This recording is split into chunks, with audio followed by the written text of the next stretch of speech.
It's July the 31st, 2019. This is 508, a show about Worcester.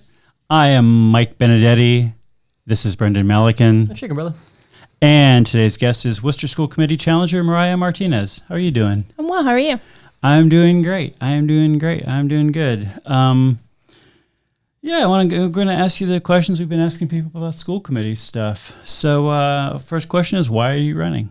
I'm running because there was a lot of parents, students, and teachers that were disappointed and unhappy with the current way that the school committee was going. Yes. And a lot of people felt like they weren't being heard. And I wanted to be that line of connection to be able to talk to those who feel like they're not being heard and implement things such as real-world curriculum, having financial literacy, civics, things that need to be taught to students so they're really prepared for the real world. How have you been active in public life in Worcester until now? This is me starting. All right. I'm younger. I'm the youngest one running, and I really want to be involved in my community, so I figured there's no time like now. Good luck. Any follow-up questions, Brendan Malikan? No. Well, did you go to Worcester Public Schools? I did. All right. I was there basically my entire life. I graduated from South High 2015, so I basically just graduated yesterday, right? So that'd be New South, right? Graduated from, was that the first class, the New South High? No, not South. No. I was thinking North. That's right. Okay, South. I was going to say there's another new one, but they're coming. Yeah.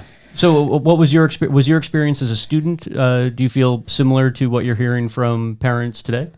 It's a bit different, but I did very well in school, but I was also I kept to myself, so I was always big into just studying and focusing. So I couldn't connect to what others are feeling right now. So it's different. I'm just curious. But I think that's personal. That's my personality. Yeah, no. I think that's why it's different. It's interesting. I think this is the first time we've had somebody on who had the current superintendent as a principal. I did. While they were in school. So, I mean, I think you actually would be able to see the landscape from both sides, both as a student and then somebody who's a participant just in civic life and whatnot. Absolutely. I think as a principal, I think she did very well. We had a lot of different organizations within South High that contributed to those who are in need. We had Andy's Attic, which is great. There was, I don't know if you're aware of it, but yeah, very much so. Okay, yeah. So then there's also the food pantry that we had where students could have a backpack and it would look like a regular backpack full of school supplies, but you can fill it up with canned goods and food and go home as if you were just another student. So we definitely have really great organizations within South High. Cool. So the second question is, Worcester's owed something like $100 million by the state for education expenses, depending on how you count it. What would you like to see us do about this? Get our money. Okay. We deserve it, right? The students deserve it. How are we supposed to give those students the resources without the money to have it? It's not like the school system is asking for more money. They're asking for what they are owed, what they deserve. What would you like to see us do to retrieve the money, and how long before Worcester is repaid in full, or what offer from the state would satisfy you? I think that the school system deserves every penny that they are owed, because they're not asking for this crazy number that they just came up for just for fun. This is money that they're owed. So I think they deserve the money that they're asking for. So right now they're going about suing them. And if that's the only way to get the money they rightfully deserve, then go for it. Okay, Brendan? Yeah, that's Brendan, your fair answer. Counterpoint. No counterpoint. What's important for people to know about the academic outcomes of our different schools? We should all be succeeding. All of the students, regardless of their race, religion, every student should be succeeding. Okay. And so regardless of what school they're in, they should be succeeding at the same level. Okay. And what should people know about about discipline in our schools? We're not doing it right. The numbers of students that are below the third grade are being suspended. I don't have the solution, to be honest. I want to work with those in the school committee and really find a solution, but we shouldn't just be suspending children and then taking their education away from them and expect them to succeed once they get to high school. Because it's really not starting in high school. It's starting when they're younger, being suspended with these emergency suspensions, and then how are they ever going to succeed? And you say we're not doing it right? Because we're suspending these children. They're children. These aren't 17-year-olds. These aren't teenagers. These are children that are being suspended. So what does doing it right look like? What should we be doing differently about kids who are causing trouble? We should be, rather than, what kind of punishment is really going home? It's not punishment. We're kind of just giving up on these students. These students need a way to be able to still be focused on their education. So whether it means removing them from that classroom so that way they can have a one-on-one with a different person who can understand that child a bit more, but we shouldn't be pushing them away. Okay, so you would like to see kids who are being disruptive in the classroom diverted into some kind of program where there's just way more adults per student rather than saying, get out of here. Well, maybe temporarily. I don't think they should be fully removed from the class. I think if there's a student who is disruptive, if they had more one-on-one time with someone they can understand and someone who understands them, and then they're able to be put back into that classroom and to succeed with the other children. Brendan Milliken. I had a question going back to when it came to your success rates for students and whatnot. Obviously, I mean, as a parent, right? Like, we all want our kids to succeed, but how do you see that happening where all students would achieve the same level of matriculation? I think not every student is able to understand the children that they're with. So I think it's not really the teacher's fault to blame because they don't know how to deal with every single different type of student that comes into their classroom. So there needs to be some type of training where they're able to connect to each child, even though they're not relatable. Or even having more relatable teachers within the school system. We don't have enough of that as well. It's not diverse. It really isn't. So I'm not saying every teacher needs to be a Hispanic or an African American. That wasn't even a thought passing through my head about race. I just mean in terms of actual education attainment, right? Like, so, I don't know. I know stupid people. Like, how do you get someone that isn't that bright to actually achieve the same level that somebody who's taking all AP classes? In the way I apologize if I wasn't being clear. No worries. I just mean in terms of actual attainment, right? Like, so. Well, I'm just curious how you see that actually playing out. Yeah, I agree with you fully when it comes to the makeup of the professionals. We were actually talking about that a couple weeks ago. It's almost like magic how woke up one day and the Worcester Police Department has changed its demographics significantly. When it was only about 15, 20 years ago, we were, what the heck's going on here? Everyone here is white and male. It doesn't make any sense. It's made incredible strides in a relatively short period of time. Education, and maybe to a lesser extent, or maybe even a greater extent, fire, way behind on that front. So yeah, that I agree with you 100%. I just, I mean, when it comes to outcomes for students, that's a really tough one because I think that is something philosophically we got into in the late 90s, early aughts with like No Child Left Behind and other federal models and whatnot, without fully thinking through that not every kid achieves the same way, right? Like that's what got us into the morass of standards to begin with. Like, are we using bubble tests to judge intellect? Because that always falls flat. Like, are we using like a classical like liberal education to like broaden our horizons, because that doesn't make everybody happy, especially the publishers. I'm just curious where you see that going.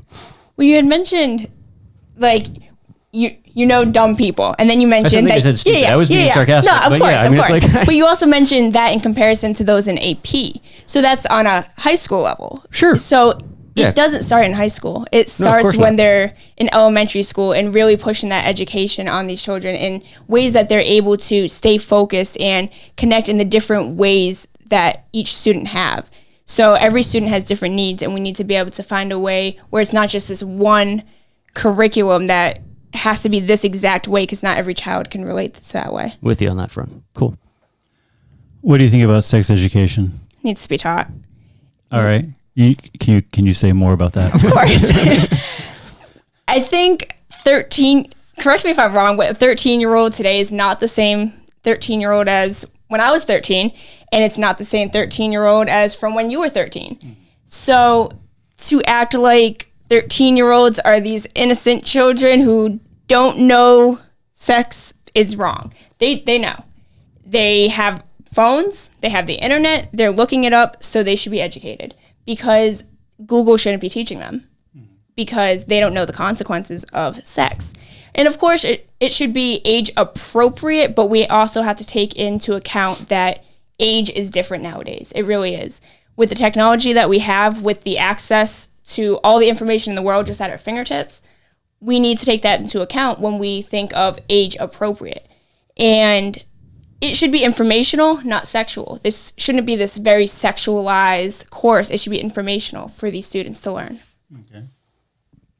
No, I think it's hilarious that I don't know what you think we were doing in the early 90s, but I can assure you that 13, 14, we were smoking, drinking, doing tons of drugs and having sex as well too. So yeah, the millennials did not invent this stuff at all. Yeah, that was and without Google too. And we didn't need the internet to help us figure out how to have The internet's sex. so much worse. Sex is worse or the Google is worse? What you can find on Google. Oh, okay. There's just too much information available. That's true. Okay. But I'll tell you, I mean, I feel like on this show, we cite these demographic studies all the time, that like our generation was in some ways like the generation that was just like having like the most sex and the most drugs as teenagers, and that like after that everybody got very reasonable. Mm-hmm. So like it's true. I feel like it's true that like kids can like look stuff up and like definitely know more, probably true and false information than we did when we were teenagers. But they're definitely doing less with what they know. Yeah. Yes. I mean, we were definitely doing a lot more risky stuff, a lot more stupid stuff, just across the board. Which, you know, I take some perverse pride in being part of that cohort. Oh, totally. I don't know Totally. about you, Yeah, no,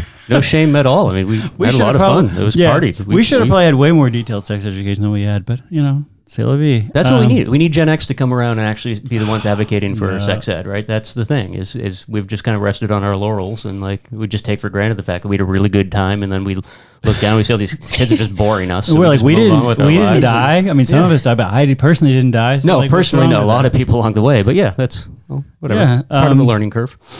So, Mariah, what's your experience with education policy? What in your life has helped you understand how your decisions would affect our 25,000 students? Just to be clear, too, sure. Neither of us have any idea about education policy either. We're just making stuff up as we go along. So don't be ashamed of saying, well, I don't have a formal background in education policy. I mean, I want to interrupt my own question and say, too, like, I realize one of the reasons that I have felt so frustrated interviewing people about school committee issues versus city council issues, which normally I really enjoy discussing, is that there's this term, and this is actually like a term of art in some circles, I guess, where they call certain problems a wicked problem, not in like the Boston sense, but in the sense where it's like, this is a problem where all there are is trade-offs. All there are lesser of two evils. In fact, sometimes it's the lesser of like 15 evils, and it's never clear what's the lesser of the 15 evils.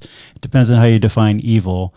You know, there's plenty of problems in society that are like that. There's also problems in society where there's like easy solutions. For some reason you can't do them, but you know that it would work. It seems like in education, every single thing is a wicked problem. Every single thing is like, how do we fix this thing with discipline? Well, we can do a little of this and a little of this, and you know, this should probably work better. But there's still like trade-offs all the way down.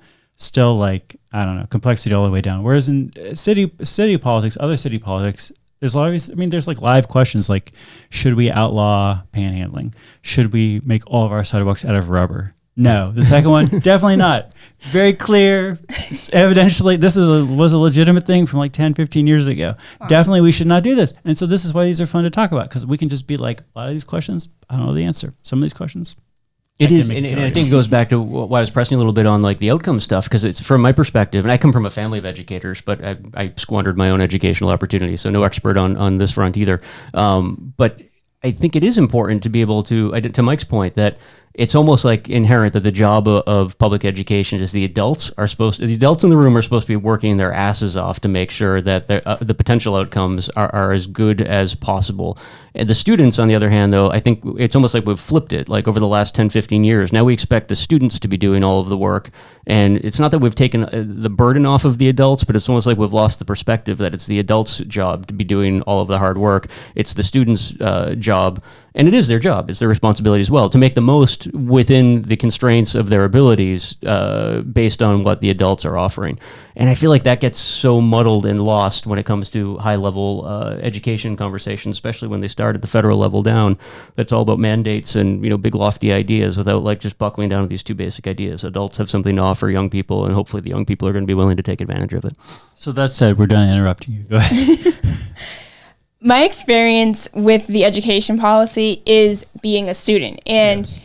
I was a student so recently within the school system, so I think my biggest experience with it is just being one of the students and being able to see, okay, this probably isn't going to work. Okay, I can see why a student might not agree with this, or why a teacher might not agree with this, because I was just a student listening to those teachers. So I think that would be my biggest experience with the policies is having to follow them. Okay. And so one question that I think finally realized we should ask last week that I want to ask you is, like, where all have you gone to school and what's your experience been like? I went to elementary school at Quinsigamond Elementary. Okay. I went to Sullivan Middle and then South High. I graduated in 2015. And I had a great experience. I loved the schools.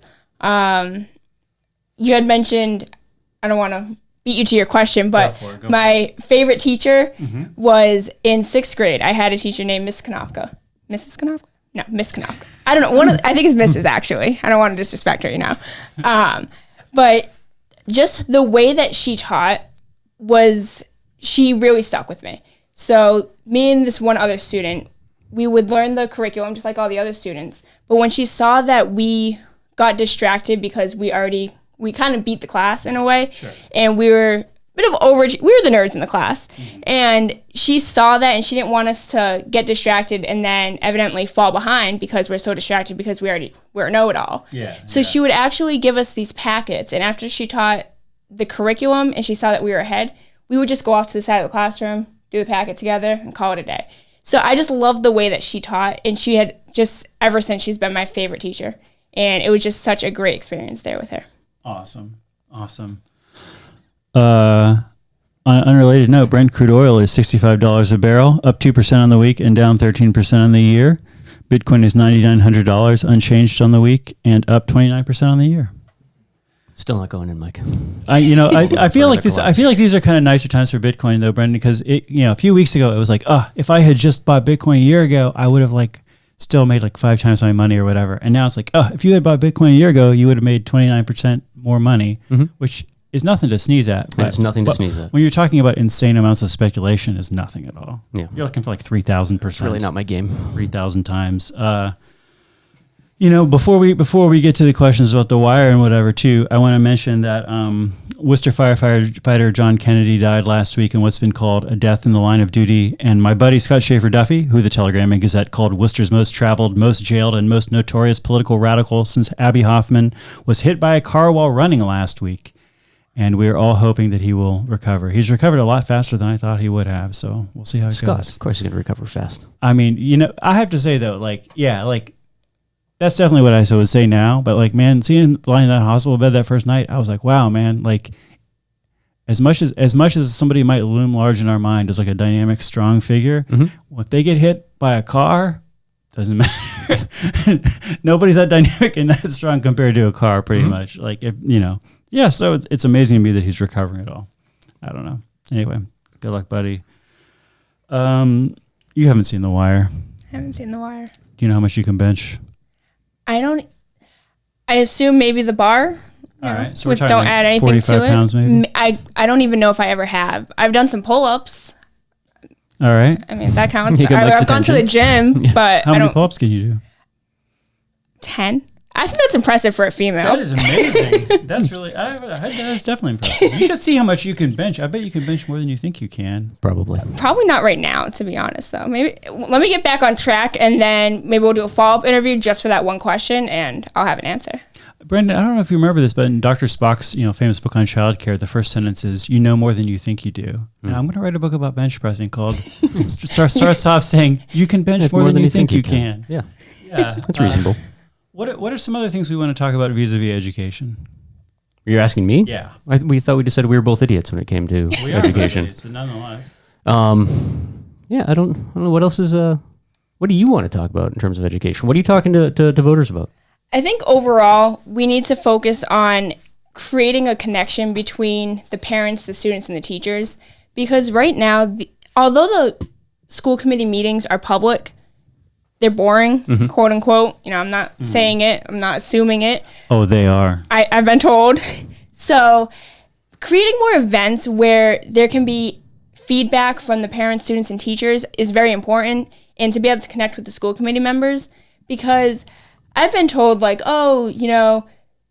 information is public. They have my email, my phone number. They can reach me anytime. But we shouldn't just wait for someone to complain to hear the complaint. We should be beating them to it so that way we can fix issues before they become a complaint. Yeah. So if we're listening consistently and we're really trying to work on hearing people instead of anytime an issue comes up, turning away from it until it, wears out a little bit and, now it's off of the media, so who cares? If we were listening and really getting feedback from those around us, positive or negative, whether we agree with it or not, we should be listening because that's all people want. They just want to be heard.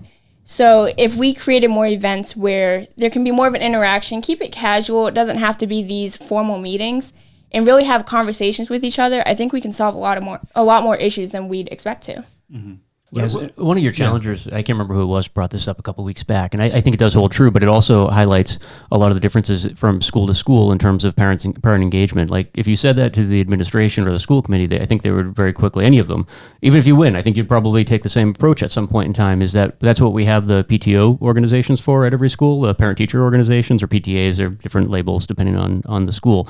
But we have so many frameworks where where like the purpose is just school level interaction between teachers, administrators, students, parents, and making sure everybody is on the same page. What do you think needs to be done to make sure that everybody is aware that those opportunities already exist and have existed for decades? Like, they're nothing new at all. Yeah. The only thing is, I guess, of course, we can promote those types of organizations, but that connection between the actual school committee members, the superintendent, and then just the regular residents, rather than having that gateway organization, we should be reaching out to them ourselves and have conversations and be able to hear their feedback, because a lot of times no one is involved until there's this huge issue and it could have been avoided. So if we were just going out and maybe just doing it ourselves versus expecting, of course, the parents being able to talk to the PTO, but they should be able to talk to the school committee members and the superintendent and have that access, because enough people aren't going to those. So we need to really create events to allow them to. So what does that look like in your head? It's we've got, what is it, 70,000? How many students do we have in the public schools? Don't ask me, man.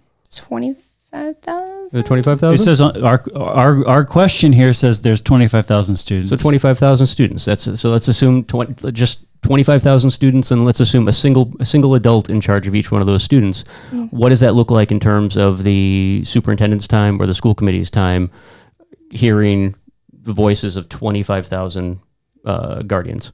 I don't expect every single person to show up to every single event, but if we made this a regular thing where we can have a few people at this time and then do it again maybe in 2 weeks and have another one, and just keep a consistent, hey, I'm available, I'm here to listen to you, come by, maybe eat, have coffee, something where everyone can just casually talk to one another and really feel like they're being heard. Because if it's just this outpour at the school committee meetings and people are just angry and we're not really creating change. Oh no, the school committee meetings are not It's not too the forum aggressive. for. But it's not the forum for people to actually be speaking, anyways. It's, unfortunately, I mean, the city council, I think, did a number on that front years ago, just in terms of limiting people's ability to speak and the amount of time that they have and whatnot. You're right. There needs to be a direct access. There's channel, 6 of us, but so I think part of it is, again, that number is over. That's one of the big challenges. I think it's why I'm kind of picking your brain a little bit, because you're actually giving me things to think about that I haven't before. That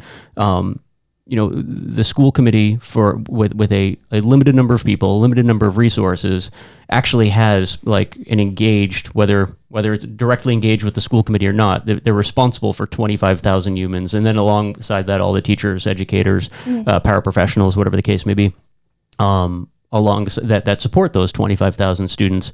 It's a ridiculous burden. Whereas I feel like the city council, like, they're just responding to whoever shows up, right? Like, there is no direct report, right? Like, the district councilors have their districts and whatnot, but if the district councilor doesn't show up for 2 years, then you just vote him out of office. It's not much changes for that neighborhood and whatnot. Where school committee doesn't do its job, it directly impacts the lives of 25,000 students. The flip side of that, though, is how do 25,000 people communicate effectively with whatever, a body of a dozen people, superintendents, school committee members, other administrators and whatnot, effectively? Because that's a huge funnel to get from 25,000 down to half a dozen in terms of effective, meaningful conversation. I definitely agree. There's definitely a lot of people, and a lot of people are going to have opinions. But if we just kept something reoccurring, even an interactive Facebook page where, I'll respond myself rather than, oh, thanks for your feedback, I'll look into it. We need to have conversations and really get to know one another and really hear what these parents are upset about or what these teachers are upset about, and even the students, because if they're stepping up, they shouldn't just have their backs turned on them. Sure. They should be listened to, regardless if they're agreed with or not. Listen to them. Yeah. So if there was just more opportunity for these students and parents and teachers to really contact and listen and set up meetings, or just something more casual than a school committee meeting where they're not going to get the chance to speak and actually be heard. So if it's just a reoccurring event where, say 20 people once a week kind of a deal, keep it that way. Just something reoccurring where everyone has the opportunity to speak. Yeah. All right. Thanks for being on the show. Thank you for having me. Good luck with the election. Thank you. Brendan, thank you also for being here today. Thanks for having me. It's always a great pleasure. Everybody, thanks for watching. This is 508 saying you can bench more than you think you can. We'll talk to you tomorrow.